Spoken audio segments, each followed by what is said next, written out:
ये आपका टॉपिक है आज। इससे रिलेटेड सारे कॉन्सेप्ट हम लोग क्लियर कर लेंगे। उसके बाद देखेंगे पीवाईक्यू, जो क्वेश्चंस पूछे जाते हैं उसके बेसिस पे। चलिए देखिए, सबसे पहले नंबर सिस्टम को अगर आप डिवाइड करें तो मेन रोल किसका है? नंबर्स का है कि नहीं? तो कुछ टर्म होते हैं जैसे नेचुरल नंबर, इन नंबर्स के बारे में जानना जरूरी है कि आखिर ये होते क्या हैं, जिन्हें हम प्राकृत संख्याएं कहते हैं हिंदी में। ठीक है, तो ऐसे नंबर्स जिनको हम 1 से काउंट करना स्टार्ट करते हैं, 1 2 3 4 एंड सो ऑन। ठीक है, ये सारे नंबर जो होंगे आपके नंबर सिस्टम। अच्छा,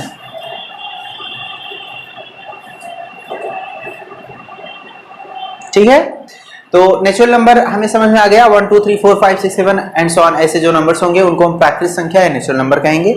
बहुत ही सिंपल सी चीज है, जब इसी नेचुरल नंबर में 0 और ऐड कर दिया जाए तो वो हमारा हो जाएगा क्या? होल नंबर्स, जिन्हें हम पूर्ण संख्याएं कहते हैं। और 0 इंक्लूड करके आप कहेंगे 1 2 3 4 5 एंड सो ऑन। ठीक है, इस टाइप के जो नंबर दिखेंगे हम तुरंत कह देंगे होल नंबर। ठीक है, ऐसे हम आगे बात करें, अगर 0 के इधर लेफ्ट साइड नेगेटिव नंबर्स होते हैं, उनको भी ऐड कर लिया जाए तो उनका नाम हो जाएगा इंटीजर्स, जिन्हें हम कहते हैं पूर्णांक।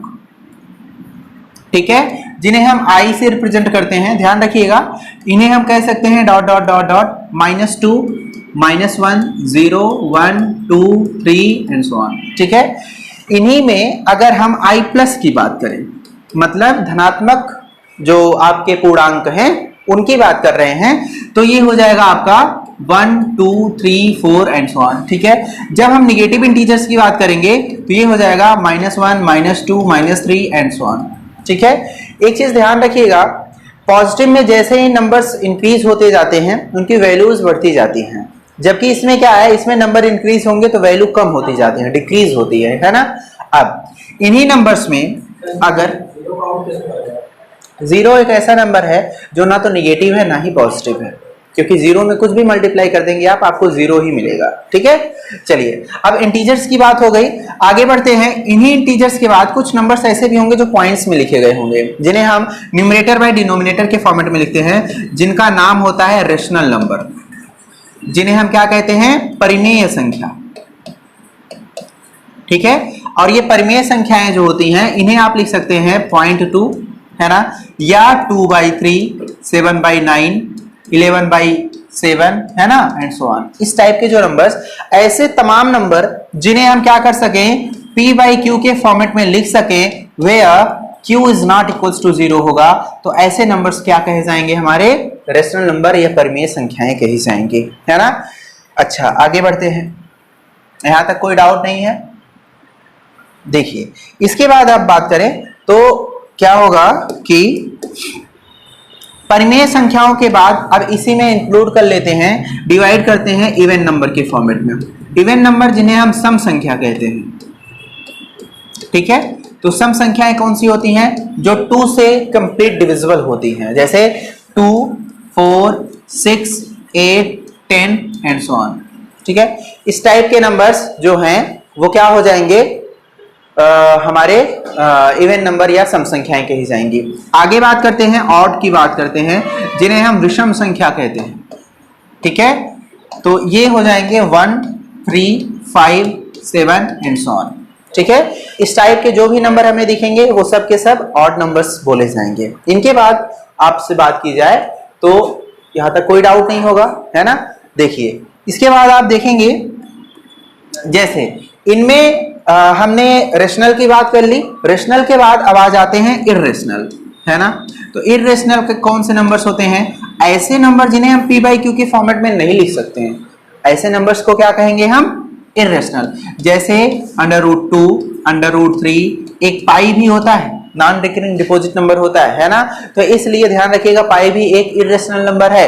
हो सकता है आपके एग्जाम में पूछा जाए which of the following is irrational number, तो पाई कैसा नंबर है? आपका इर्रेशनल नंबर है। ठीक है, और भी बहुत सारे जितने भी प्राइम नंबर्स हैं उनका स्क्वायर रूट जो होता है वो हमेशा इर्रेशनल नंबर होता है, ये आपके माइंड में होना चाहिए। ठीक है, अच्छा, इसके बाद हम बात करेंगे इर्रेशनल के बाद, जब इन सारे नंबर को मिक्स कर दिया जाए तो उन्हें कहते हैं रियल नंबर। क्या कहेंगे? Real number. ठीक है, जिन्हें हम r से रिप्रेजेंट करेंगे, और रेशनल नंबर को हम q से रिप्रेजेंट करते हैं, इरेशनल नंबर को qc से रिप्रेजेंट करते हैं। ठीक है, केवल और केवल रिप्रेजेंटेशंस की बात हो रही है। ऐसे ही देखे थे आप होल नंबर को W से, नेचुरल नंबर को N से, या बहुत से लोग Z से भी रिप्रेजेंट करते हैं। ठीक है, ये सारी चीजें आपको आई थिंक समझ में आ गया है। क्लासिफिकेशन नंबर के नाम से जाने जाते हैं। अच्छा, थोड़ा सा और आगे बढ़ते हैं। देखिए, रियल नंबर हो गया, ऑड इवन हो गया, इसके बाद एक नंबर होता है प्राइम नंबर, जिन्हें हम अभाज्य संख्या कहते हैं।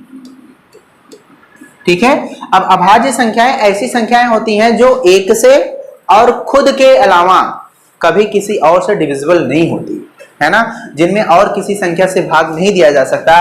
तो ऐसे नंबर एग्जांपल के तौर पे आप देख पाएंगे, that is 2, 3, 5, 7, 11, 13 and so on, है ना। बीच में 9 भी आता है, लेकिन 9 नहीं होता क्योंकि 9 के 3 फैक्टर होते हैं, मोर देन 2 फैक्टर, है ना।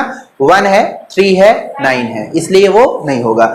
1 को हमने क्यों प्राइम नंबर नहीं लिखा, क्योंकि 1 के पास 2 नंबर ऐसे नहीं है ना। 1 का केवल और केवल एक फैक्टर है, that's why we can say that 1 is not a prime number, है ना। समझ में आया। अच्छा, इसी के बाद एक नंबर आता है कंपोजिट नंबर। कंपोजिट नंबर ऐसे नंबर जिनके फैक्टर 3 या 3 से ज्यादा, जैसे आपसे बात करें 4 के कितने फैक्टर हो सकते हैं, 1 हो सकता है, 2 हो सकता है, 4 हो सकता है। ऐसे हम बात करें 6 की, 1 होगा, 2 होगा, 3 होगा और 6 इटसेल्फ होगा। ठीक है, ये चीजें जो हैं, इस टाइप के जो नंबर्स दिखेंगे वो कंपोजिट नंबर्स कहे जाएंगे। इसी तरीके से बात करते हैं थोड़ा सा आगे बढ़ के, और प्राइम नंबर हो गया था, तो को प्राइम नंबर क्या होते हैं, है ना। इनका भी नाम सुना होगा आपने, सह अभाज्य संख्याएं। ठीक है, चीजें समझ पा रहे हैं। ऐसे दो नंबर जब साथ में लिखे गए हों और आपस में एक दूसरे से डिविजिबल ना हो रहे हों, है ना। जैसे हम आपसे कहें 8 एंड 11, क्या एक दूसरे से कटेंगे कंप्लीट, नहीं कर सकते, है ना।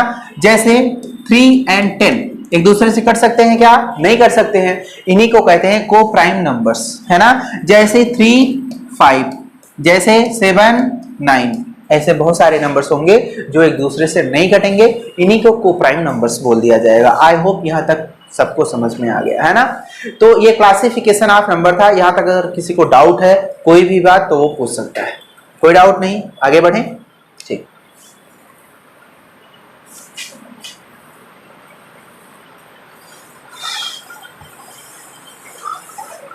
चलिए, तो नंबर सिस्टम में हमने जो ये फर्स्ट टर्म आया था, इसको को भी अच्छे तरीके से जान लिया कि नंबर्स आखिर हमारे पास होते क्या हैं। जैसे अभी जस्ट हमने बात किया था रियल नंबर की, तो रियल नंबर ऐसे नंबर जिन्हें हम नंबर लाइन पे रिप्रेजेंट करते हैं, वो सारे नंबर।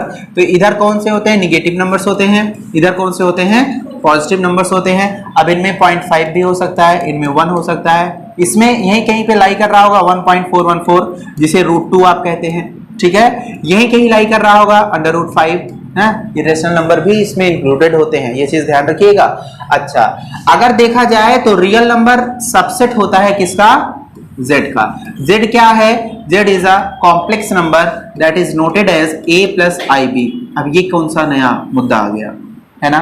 जब भी किसी नंबर का स्क्वायर रूट लिया जाए और अंदर कोई निगेटिव नंबर आ जाए इस टाइप से, अब 4 क्या है, इसको हम लिख सकते हैं क्या, -4 × 1 लिख सकते हैं, या फिर इसको ऐसे लिखिए, ऐसे मत लिखिए, इस चीज को आप ऐसे लिख सकते हैं, 4 × -1 लिख सकते हैं आप। तो 4 बाहर जाएगा, इसको बना देगा √-1। इस √-1 को ही हम आयोटा से प्रदर्शित करते हैं, जिसे I से रिप्रेजेंट किया जाता है ना।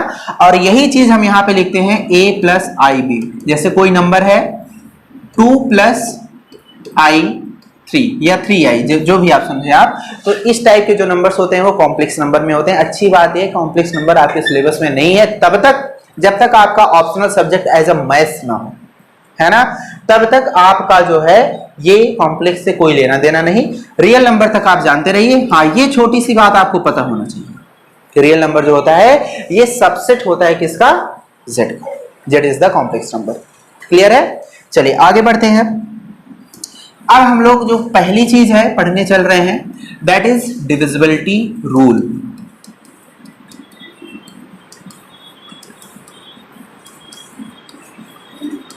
हमको चेक करना है कौन सा नंबर डिविजिबल होगा किसी से, कौन सा नहीं। एक चीज बताओ, कोई भी नंबर 1 से डिविजिबल होगा तो डिविजिबिलिटी के लिए रूल क्या होगा भाई, कोई भी नंबर है 1 से तो डिविजिबल होगा ही। किसी भी नंबर में 1 से मल्टीप्लाई करने पे उसकी वैल्यू पे कोई चेंजेस नहीं आता। इसका मतलब 1 प्रोडक्ट के फॉर्म में हर एक नंबर के साथ जुड़ा होता है, तो 1 से कोई लेना देना नहीं। पहला है 2 से डिविजिबिलिटी का रूल हो तो हमें चेक करना होगा सबसे पहले यूनिट डिजिट। अब यूनिट डिजिट का क्या मतलब है, जैसे मान लीजिए हमारे पास 52 एक नंबर है तो यूनिट डिजिट जो यूनिट प्लेस पे आएगा उसे ही यूनिट डिजिट नंबर बोलेंगे। इसका मान क्या होना चाहिए, unit digit must be an even number. ठीक है, कोई भी अगर यूनिट प्लेस पे जो भी नंबर आ रहा है वो क्या होना चाहिए, इवन नंबर होना चाहिए। और इवन नंबर में 0 हो सकता है, 2 हो सकता है, 4 हो सकता है, 6 हो सकता है, 8 हो सकता है एंड सो ऑन। 10 का 10 अगेन 0 नहीं हो जाएगा, है ना। यूनिट डिजिट पे इतने नंबर्स होने चाहिए। अगर ऐसे कोई भी नंबर है तो वह नंबर पूरा का पूरा 2 से डिविजिबल है, रिमाइंडर हमें शून्य मिलेगा। कंप्लीट डिविजिबल का मतलब हुआ, पूर्णतः विभाजित हो जाने का मतलब हुआ कि उसका जो शेषफल या रिमाइंडर है हमें 0 मिल रहा होगा। 52 को आप 2 से डिवाइड करेंगे तो आपके पास यहाँ पे आएगा 2 2 4 1 एंड 2 6 12। यहाँ आप देख रहे होंगे रिमाइंडर हमें कुछ नहीं मिला, कोसेंट मिल गया। यहाँ ये चीज समझ पा रहे हैं, है ना, यहाँ कोई डाउट नहीं। चलिए अब देखिए आगे। अब हम अगर 3 से डिविजिबिलिटी की बात करें तो कोई भी नंबर जिसका सम, उसके डिजिट्स का सम अगर 3 से डिविजिबल है तो वो हो जाएगा। यहाँ पे लिख सकते हैं sum of digit must be divisible by 3, है ना। अब जैसे मान लीजिए हमने कहा आप चेक करके बताइए क्या 729 ये जो नंबर है 3 से डिविजिबल है कि नहीं। तो आपको कंप्लीट यहाँ इस फॉर्मेट से नहीं जाना है कि 3 2 6 1 12 4 12 कैंसिल आउट 9 फिर 3 3 9, हाँ रिमाइंडर कुछ नहीं बचा तो डिविजिबल है, ऐसे नहीं जाना है। आपको क्या करना है, एक्चुअल में जो हमारे पास 729 नंबर है इसी को चेक करना है। इसके जितने भी डिजिट्स हैं उनका सम निकाल लीजिए आप, मतलब जोड़ दीजिए उनको, उनका योगफल निकाल लीजिए। और उसी के बाद आप देखेंगे कि 7 + 2 + 9 दैट इज 18। और 18 जो होता है 3 के टेबल में आता है, 3 6 18 होता है। इसका मतलब ये नंबर पूरा का पूरा कैसे कट जाएगा, 3 से डिविजिबल है। अब आपके माइंड में ये क्वेश्चन आ सकता है, क्या हमको एग्जाम में ऐसे कहेगा कि बताइए निम्नलिखित में से कौन सा 3 से डिविजिबल है। ऐसे तो कोई भी कर लेगा, प्रॉपर टाइम होता है, केवल क्वालिफाइंग होना चाहिए। तो उसको अलग से काटेगा, देखेगा कौन सा नंबर हर एक ऑप्शन करके, लेकिन कर तो लेगा, सही बात है। अगर उसने इस फॉर्मेट में नंबर दे दिया कि यह जो नंबर है 3 से डिविजिबल है तो a की वैल्यू क्या हो सकती है, समझ पा रहे हैं आप इस बात को, है ना। तो इस फॉर्मेट में आपको आईएएस के सीसैट में क्वेश्चन देखने को मिल रहे हैं 2018 19 20, है ना। लेकिन अभी तक पीसीएस में इस टाइप का क्वेश्चन नहीं देखने को मिला है। बशर्ते आपको पता होना चाहिए कि इनका जो सम होगा 1 + 5 + a + 3 + 1 हमेशा 3 का मल्टीपल होना चाहिए, है ना। तो ये हो गया 6 9 एंड 10। 10 + a आपके पास नंबर है तो 10 में ऐसा क्या ऐड कर देंगे कि वो 3 का मल्टीपल हो जाए। तो हमारे पास चांसेस हैं कि a की वैल्यू हम 2 रख दें तब हो जाएगा, a की वैल्यू 5 रख सकते हैं, a की वैल्यू हम 8 रख सकते हैं। हमारे पास a के मान में ये 3 नंबर आ जाएंगे।